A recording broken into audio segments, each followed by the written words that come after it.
మోకాళ్ళ నొప్పులు ఎన్ని రకాలుగా ఉంటాయి? ఒకటోది వచ్చేసి ఆస్టియోఆర్థరైటిస్, అంటే వయసు పెరగడం వల్ల వచ్చే ఈ సమస్య అన్నమాట. రెండవది రుమటాయిడ్ ఆర్థరైటిస్, ఇమ్యూనిటీ వల్ల వచ్చే వాపు మరియు తీవ్రమైన నొప్పి ఉంటుంది. మూడవది మెనిస్కస్ టియర్, అకస్మాత్తుగా మడత వల్ల గాయం వల్ల ఈ సమస్య వస్తుంది. నాలుగవది లిగమెంట్ గాయం, ఏసిఎల్ పీసీఎల్ ఇంజురీ, అంటే స్పోర్ట్స్ ఆడడం వల్ల మరియు గాయం వల్ల కూడా ఈ సమస్య అనేది వస్తుంది.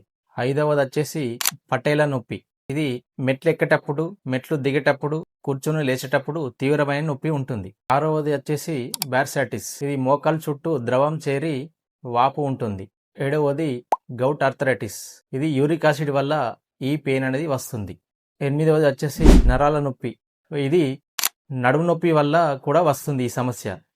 కాబట్టి ఇలా ఉంటాయన్నమాట మోకాళ్ళ నొప్పులు. కాబట్టి మనం సమస్య ఏది అని తెలుసుకొని దాని ప్రకారంగా మనకు అక్యుపంక్చర్లో చాలా మంచి ట్రీట్మెంట్ అనేది ఉంటుందన్నమాట. సో కాబట్టి పైన కనిపిస్తున్న నంబర్ని కాంటాక్ట్ అవ్వచ్చు మరియు మా ఛానల్ని ఫాలో చేయండి, లైక్ చేయండి, షేర్ చేయండి. థ్యాంక్ యూ అండి.